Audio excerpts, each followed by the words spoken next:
do feel it's a blessing. Sederhana kan, tempat duduk.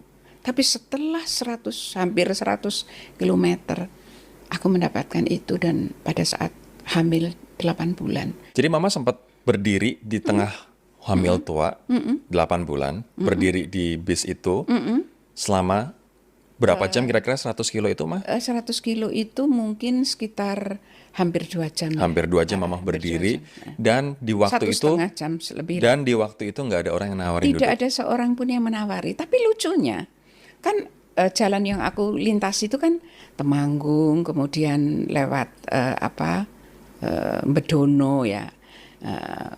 Dan di Bedono itu kan jalannya naik turun berkelok-kelok. Aku tidak melihat itu sebagai sebuah kesedihan, tapi aku melihatnya, ya Allah, jalannya kok ya kelak-kelok naik turun, kok seperti jalan hidupku ya. Aku ketawa sendiri. Jadi ternyata menghadapi kesulitan itu tidak harus dalam derai air mata dan duka cita, tapi bisa menertawakan diri sendiri, itu sebuah pengalaman yang luar biasa. Dan akhirnya setelah ngelewatin 100 kilo, 1,5 jam itu ada orang yang nawarin tempat duduk. No, bukan penawaran, karena orangnya turun di situ sehingga aku deket terus aku ambil tempat duduk itu. Nikmat No, banget ya, yes. Ma. Nggak ada orang yang tergerak untuk nawarin ibu hamil tua tempat duduk waktu Ya itu mungkin berarti. apa karena physically aku tuh terlalu perkasa itu kali ya. Jadi orang merasa ini bukan tipe orang yang perlu dikasihani kayaknya gitu. Oke.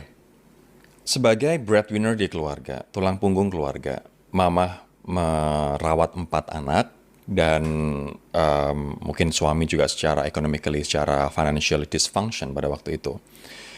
What was your biggest fear? Bagaimana aku harus mengentaskan keempat anakku, ibaratnya kalau kita bicara tentang metafora ya, membawa dari ujung jembatan satu ke ujung jembatan berikutnya, supaya itu bisa berjalan dan usiaku masih ada dan anak-anakku bisa aku antar sampai ke titik tujuan ujung jembatan berikutnya. Karena waktu itu betul-betul, waduh,